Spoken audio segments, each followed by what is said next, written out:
Welcome back, everybody, to RAMP, Real Access Motivates Progress, live Wednesday night podcast. We've had a little bit of 2 months off because I've been doing a ton of traveling, doing a lot of advocacy, and doing a lot of different things, but we are back. So every Wednesday going forward now, we will be back. But we have a great guest for you for our welcome back episode. We have Catherine. She runs KatGirl and Friends, and I cannot wait for you to meet her and learn about everything she does. So welcome to the show, Catherine. Hi, Tina. Thank you so much for having me today.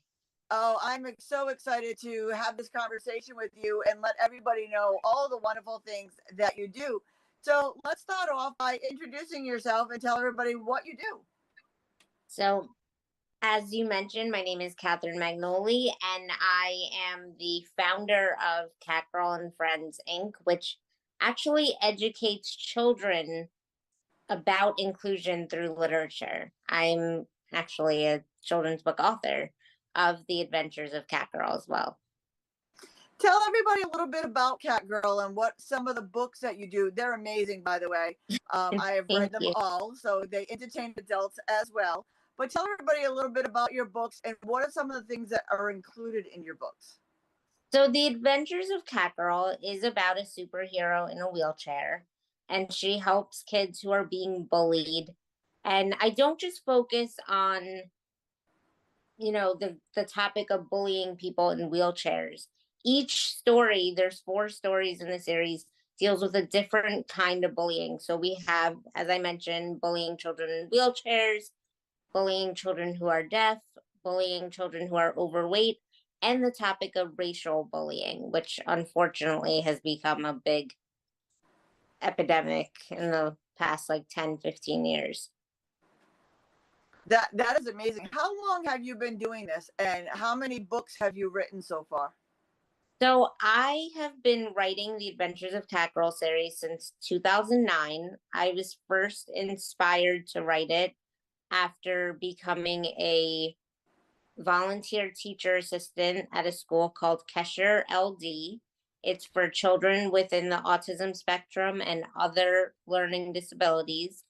And I just grew such a kinship with them. They really inspired me because they came into my life at a time where I was struggling to accept my own disability, which is spina bifida, and just seeing their tenacity and the way that they handled their day to day and handled some episodes of bullying that they had gone through just really helped me accept my own disability. And so with that, I became more aware of the world around me and how children that don't have a disability are very curious about those of us in wheelchairs.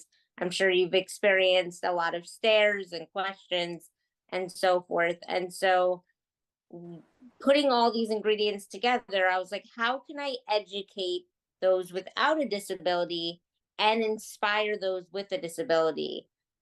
And since I've always loved to write since the age of 4 years old, I was like, I'm going to do it. I'm going to write a children's book. And so I went to my room, I locked the door, and 18 hours later, the first draft of The Adventures of KatGirl came to be. And then a year and a half after that, it was actually published. So that's pretty much my story. That is awesome. Tell us, how many books have you written so far? I have published 5 books because in addition to The Adventures of KatGirl, I have a separate character named Pete the Private Eye. He is a blind detective and he solves mysteries using his cane. That is amazing. Your books are so much fun, but what was it like going through the process and finding a publisher, being a disabled person, writing about disabled things? I mean, these are kind of like that, we don't talk about that. We shush that. Parents, I love going into the schools and talking to the school age children. They're more open-minded. They're more non-judgmental. They're more easily swayed to just accept us for who we are. So how was that going through that entire process? So I was very fortunate that at the time of me writing The Adventures of KatGirl, I had grandparents who were owners of an educational toy business.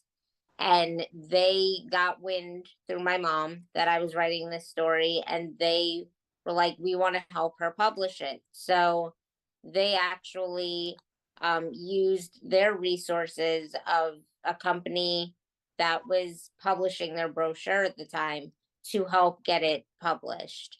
So that was The Adventures of KatGirl. When it came to Pete the Private Eye, I did use a different publishing company in another country that I found randomly online. I was just Googling like publishing companies, and it was the first one that popped up. So I was like, oh, this looks good. And they're actually called Print Ninja. And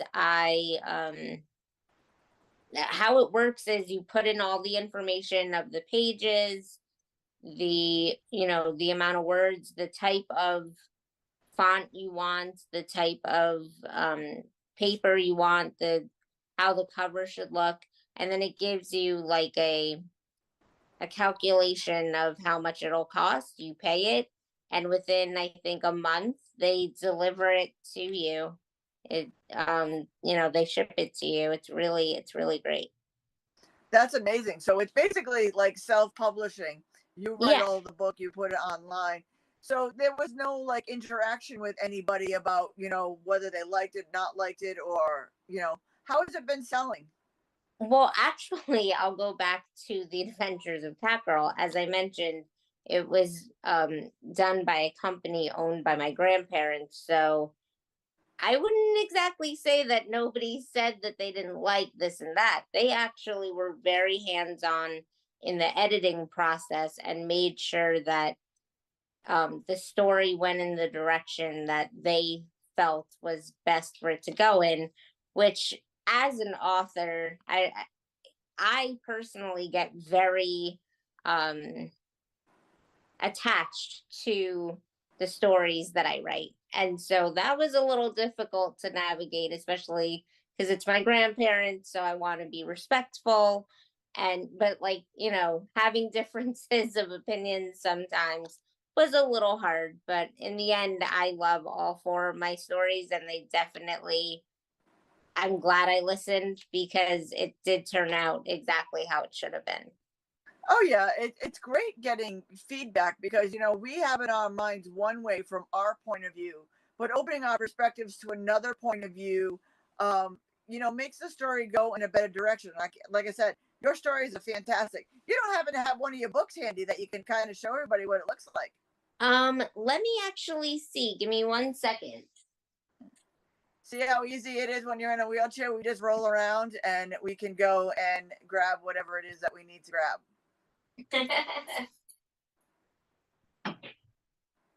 She will be right back. But The Adventures of KatGirl, I believe there's 4 books to that story, are absolutely fantastic, and every child should be able to read it. And I also think it's a good eye opener for adults. Like I said, I'm an adult and I read them and I thoroughly enjoyed, and I actually even learned some things that I didn't realize before. So, which one's this?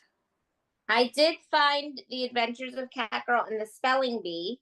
This is the one that I dedicated to bringing awareness to people who are living with deafness that are bullied. And in this story, KatGirl actually helps a little girl who's deaf win the school spelling bee by using sign language. That's So amazing. that's pretty much my whole belief system, is that we need to use our disability as our strength. No, I think that's absolutely amazing. So tell everybody how they can get their hands on a copy of one of your books and how they're selling.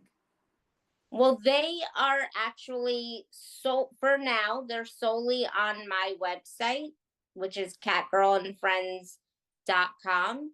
But currently, I am in the midst of working with a store that is exclusively at the Palisades Mall in Rockland, New York.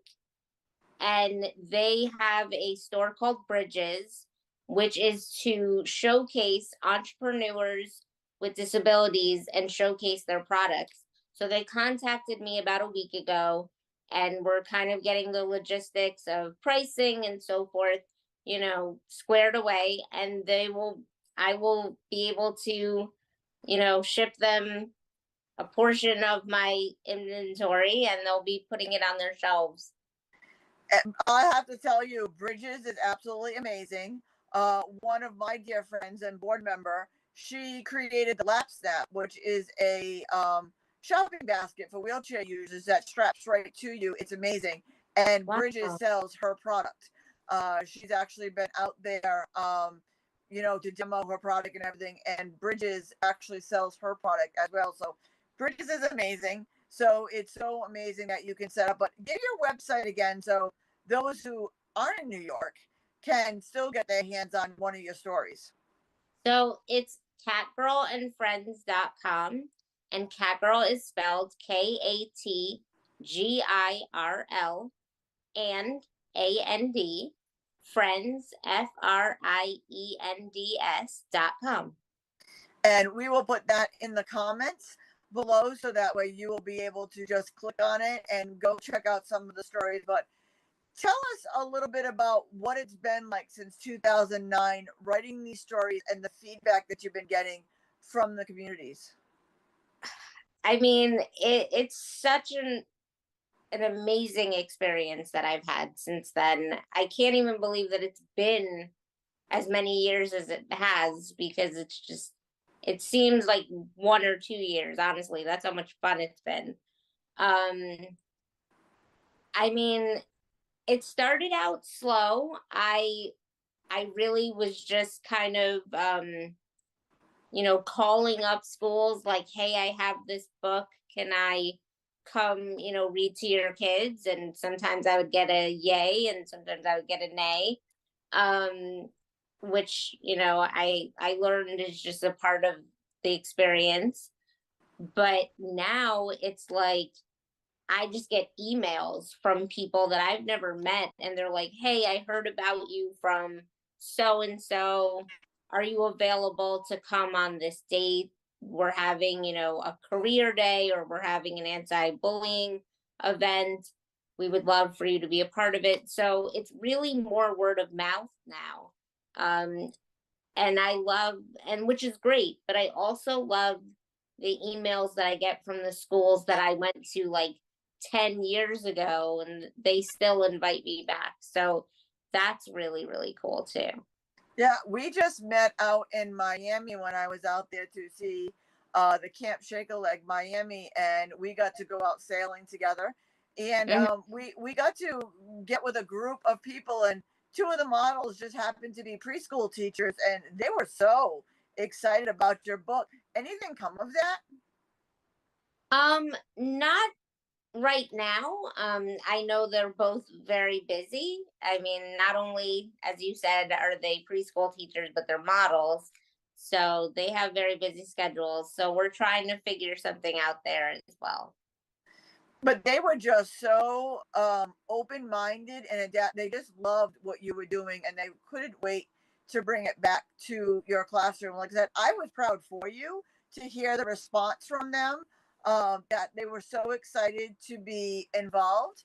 Like you said, I mean, these are models. These are beautiful women who happen to be preschool teachers, but get the idea of how important it is to bring to the children about disability.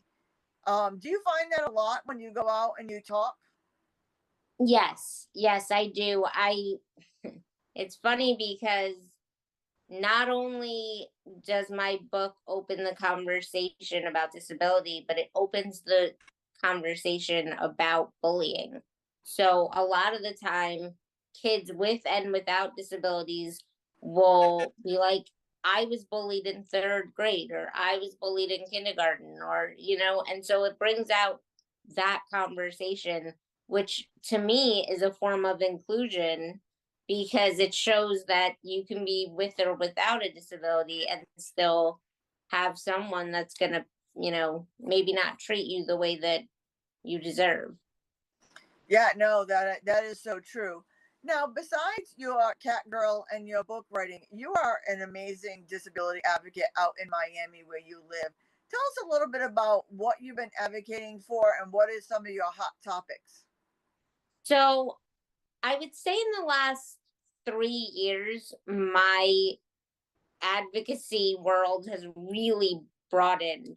I don't only deal with children, I've been doing a lot of things for adults as well. One in particular is bringing out the topic of intersectionality between disability and abuse. Um, I don't know if you are aware of this unbelievable statistic, but we are 3 times as likely to be victims of any kind of abuse: emotional abuse, physical abuse, sexual abuse. The list goes on and on. And I recently, within the last 3 years, joined an amazing organization called the Miami Inclusion Alliance that actually brings this topic to light to other organizations that are dealing within the domestic violence and sexual assault realm. So it's really, really important that we let them be aware of this fact, because some of these organizations that we've come across don't know this statistic and don't really help those with disabilities that may be dealing with some of these issues. So we've definitely, educated a few organizations, and we've educated even the judicial system. Judges here in South Florida have gotten wind of what we're doing, and they've wanted us to do workshops for them, so they are more aware of this, and so they are more um, sensitive to those with disabilities who come into their courtroom Yeah, to and I say mean their for those story. Yeah, for those that are watching, I mean, some of the basics, just so you can understand this. I mean, if I was rolling down the street with somebody who was walking, who is the easier target? Me, who's in a wheelchair that can't go so fast, or somebody who can run away? Or, if you get married and then you acquire your disability, like somebody like me, I acquired my disability after I was married. There's so many people out there that are stuck in abusive marriages because once their SSDI or their disability is figured on a joint income, you can't get divorced because, yes, you can reapply, but it could take up to 48 months to get that back. We can't have a lot of things in our name because we can't have more than $2,000, I believe it is, to our name. So we're stuck, we're trapped.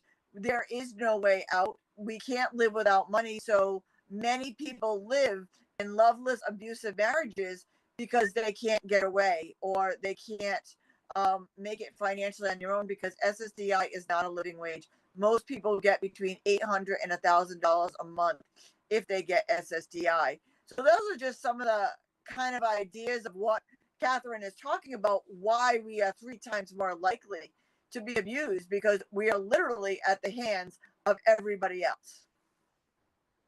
Yep, I couldn't have said it better than what you just said. Unfortunately, that is a big portion of it. Um, and so I thank you for expanding the topic.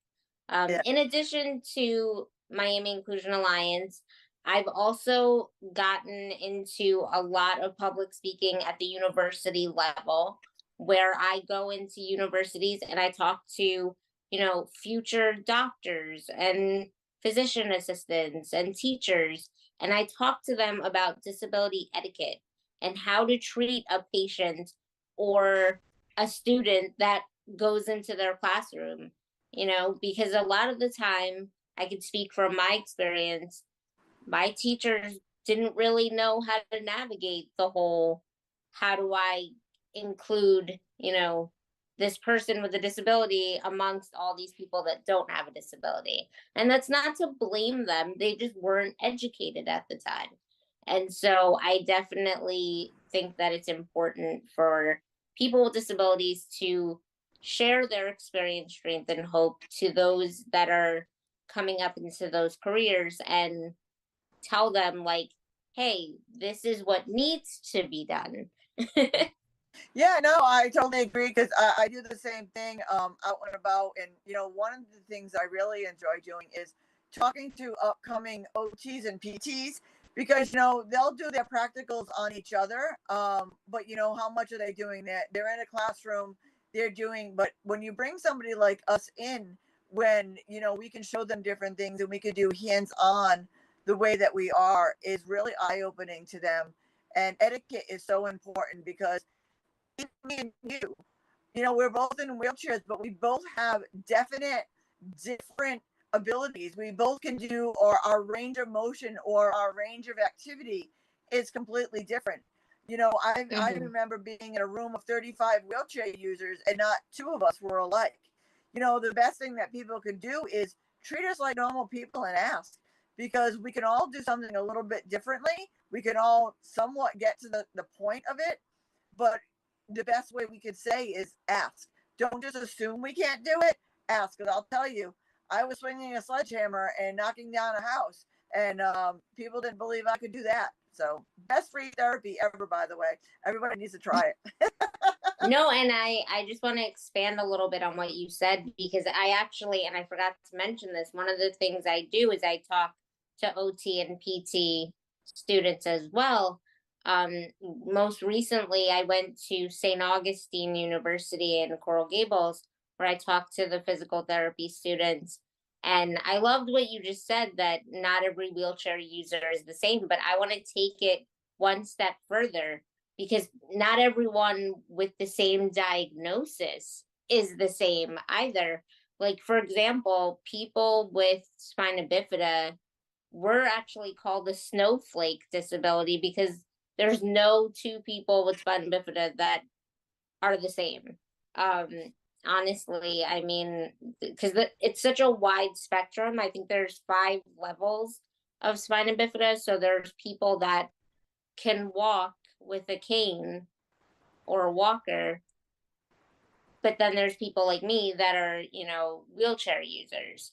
Or there's people that, not to get too medical, but there's people that maybe still use Depends, and I myself do not. So there's different levels of spina bifida even that are Yeah, I mean, so different from one I another. just went to Roll on Capitol Hill, and we had almost 200 wheelchair users. Um, and I talked to most of them because I'm very shy and quiet. I talked to most of them, and I couldn't find two that were the same. Different range of motion, different accidents. Even if their level was the same, if they were C5s or T5s or whatever, complete or incomplete, everybody had a different feeling level. Everybody had a different level. Everybody had a different way of getting around it. So, spinal cord injury, spinal bifida, no matter what, we're all different. We're just like everybody else. You can't find two walking people that have the same way of doing something or the same ability. Everybody does things differently. We in the disability community are no different. So, you going out and speaking and me going out and speaking, that's important for us to do. Definitely. Definitely, because I think, especially as advocates, it's important for us to just educate people.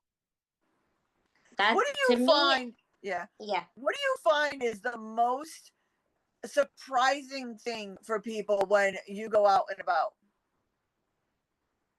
Um, my mom is a big stickler for tell people what you do when they say God bless you, because personally I just don't like it. I feel like it's kind of demeaning to say God bless you to me just because you see me going to a Walgreens independently. I don't see why you would need to bless me because of that. Right. So I've gotten into, and I normally used to ignore it, but my mom was like, use this as a teaching moment. Tell these people what it is that you do, And so I'll give you an example. I was in like one of those convenience stores that you see in like an Yep. airport, and a guy said, "God bless you" to me. And I wheeled away and I was like, whatever. And my mom was like, no, no, no, turn around, tell him who you are. And at the time, I think I was Miss Wheelchair. And so I told him, you know, who I was and what I do and all about my books. And by the end of it, he was like, oh my God, you're amazing. He's like, can I please take a picture with you and write about you on my social media? And I was like, sure. And so after that moment, I realized like that is a teaching tool that I can use to kind of break that whole like, oh, you're less than me, so I'm gonna bless you right now. Right, So right. you feel better and you feel, hopeful for the future. So anytime I come across a person that says God bless you, I always educate them. That's great. One of the most surprising things that I find, like especially that I've been traveling like crazy, is people are shocked that I travel alone.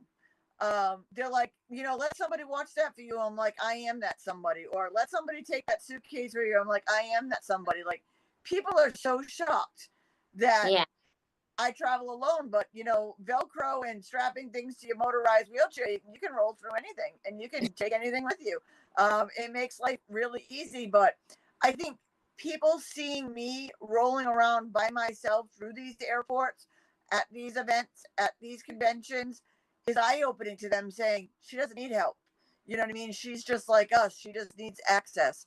And Yeah. it takes away where I have to educate them about who I am and more of just tell them where I want to go and what I want them to do going forward. Mhm.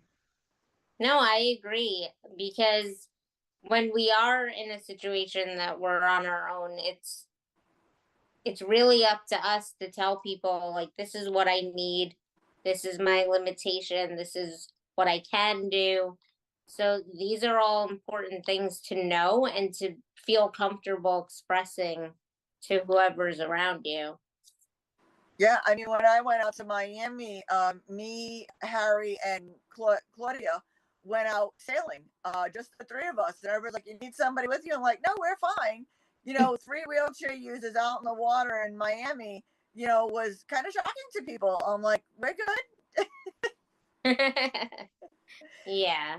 Yeah. So what else do you do? Like I said, you're just like me. You're just as busy as I am. So I know there's a lot of other stuff going on your plates. So lastly, I was just awarded a plaque. I don't know if you can see it, it's behind me. That commemorates Disability Pride Month, which just ended in July. And it was given to me by the municipality of Sunny Isles Beach, where I live. And it's just to, observe Disability Pride Month and say that from this day forward, Sunny Isles Beach will recognize Disability Pride Month. And with that, it opened up the conversation of beach access, which currently Sunny Isles Beach only has one beach here that is accessible for people with disabilities. And I am hoping to change that in the near future. I just met with the mayor and we discussed a couple of options of different beaches that would be good to have accessibility in. Her name is Mayor Larissa Spetchin, and she's very, very adamant in making sure that we do recognize Disability Pride Month. And if one of the ways is building more accessibility in Sunny Isles, then she's all for it. So we're in the midst of figuring out, which beaches we can touch and which we can't, because from my understanding, some of them are county owned. And so you need to get permission from the county before you do anything as far as beach accessibility. Yeah, that is so important. We're the ocean state, and we don't have any beaches that are fully accessible to us, but we're working on that well. So I'm looking forward to following your progress and what legislation that you write out there in Miami, so we can copy it down here in Rhode Island. I'm very blessed that Definitely. yeah, I'm definitely blessed down here that I have full access to my governor, lieutenant governor, my congressmen and senators. We're such a small state; you can do the entire state in an hour and a half, from one end of the state to the other. And I forget that when I go out to something like Roll on Capitol Hill, and I'm like, I'm 4 hours from my senator, or I'm 5 hours from my capital. And I'm like, I don't even need to come to Washington. I talk to mine on a weekly basis. So I realize how blessed I am. But that means that we can use Rhode Island as a demo state. If we can get it done here in Rhode Island, we can model that, and Yeah. bring it to other states. Like, we're the only state that has the home modification grant. We're the only state that has the workability grant, which gives every business $5,000 to become accessible with the $15,000 in tax breaks. The Home Hmm. Modification Act gives $4,500 to every homeowner that needs to become accessible. And they can use that time and time again. It's not a one and doneer. So now we're modeling those into other states. So when you get your beach access, I want to model that and bring that over here. That's what it's all about. Is we're stronger together, and us working together is where we're really truly going to make the difference. Yeah, and I think it's important for people with disabilities to have their voices heard on the government level. Um, Going back to the beach that is accessible here in Sunny Isles, that was actually my doing when I was Miss Wheelchair Florida in 2017. One of my obligations, which I'm sure you remember, is to make system change. So I thought about it and I was like, what's better system change than getting beach access? So I made an appointment with the then mayor. His name is uh, former Mayor Bud Shaw. And he, at first was a little skeptical. He didn't even want me to go into his office. He wanted to like have the meeting in the lobby. And I was like, no, we're going to go in your office. You're going to treat me like you treat anybody else. And I'm going to have a conversation with you. And his first, thought was, I've never had anybody complain about the accessibility here in Sunny Isles. What's your complaint? And I told him, my struggles to get access to the beach and how, I deserve to have the same experience as a resident of Sunny Isles as anyone else does. And after about a 20 to 30-minute conversation, he's like, find me the prices. I'll look into it and we'll get this done. And a few weeks went by, and he actually sent me an email, and I'll never forget it.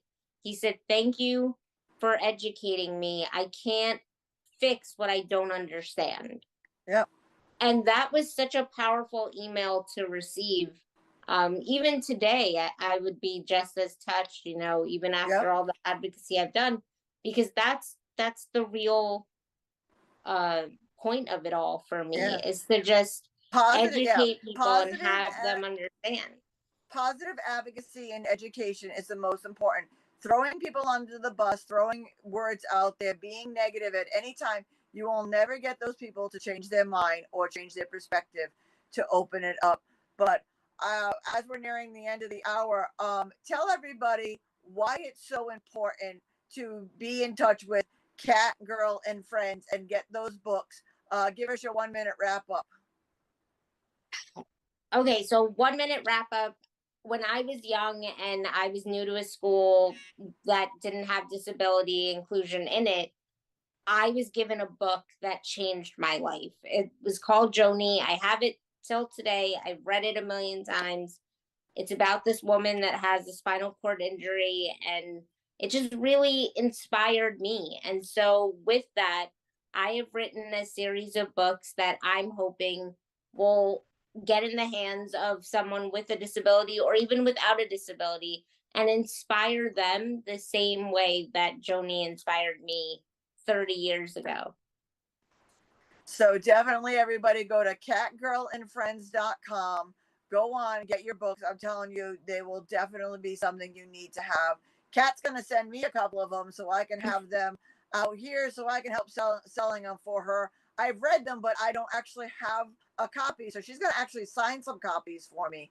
And she's going to send them out here so I can tell everybody how fabulous she is. But Kat, thank you so much for taking the time and telling everybody who you are. You will be seeing Kat again on my show as things progress and things go on. You will be seeing Kat again, and I will be back out in Miami soon so that we can have a conversation. So thank you so much, Kat, for joining us tonight. Thank you so much, Tina, for having me. This was such a blast. And thanks, and have a good night. All right. And we welcome everybody back next Wednesday, same time, same channel. We will be talking to Roll Strong, another great Miami advocate that I met who has his own organization, talking about all things catheters. So make sure you tune in next week to Roll Strong. And as I always say, don't just sit there, make a difference. Have a great night, everyone.